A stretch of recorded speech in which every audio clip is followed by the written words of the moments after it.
Hi friends, പുതിയ വീട്ടിലേക്ക് എല്ലാവർക്കും സ്വാഗതം. ഒരു ബ്രാൻഡഡ് വിദേശ ഇലക്ട്രിക് സ്കൂട്ടർ വരുവാനായിട്ട് കാത്തിരിക്കുകയാണ് പലരും.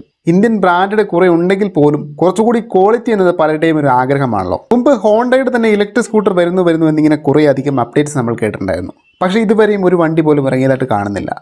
പക്ഷേ ഇതിലൊരു അന്തിമ അപ്ഡേറ്റുമായി വന്നിരിക്കുകയാണ് ഹോണ്ടയുടെ ഇന്ത്യയിലെ CEO. ഈ ഒരു ഹോണ്ട ലോഞ്ചിങ്ങിനായിട്ട് ഹോണ്ടയുടെ കർണാടകയിലെ പ്ലാന്റിൽ ഇതിനായിട്ടുള്ള നിർമ്മാണം ആരംഭിച്ചതായിട്ട് CEO പറയുന്നുണ്ട്.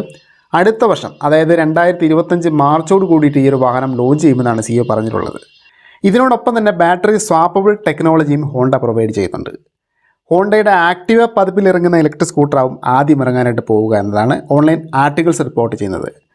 ഹോണ്ടയുടെ വരാനിരിക്കുന്ന ഇലക്ട്രിക് സ്കൂട്ടർ ഒരു തവണ ചാർജ് ചെയ്ത് കഴിഞ്ഞിട്ടുണ്ടെങ്കിൽ 100 മുതൽ 150 കിലോമീറ്റർ വരെ റേഞ്ച് ലഭിക്കുമെന്നാണ് റിപ്പോർട്ടുകൾ സൂചിപ്പിക്കുന്നത്.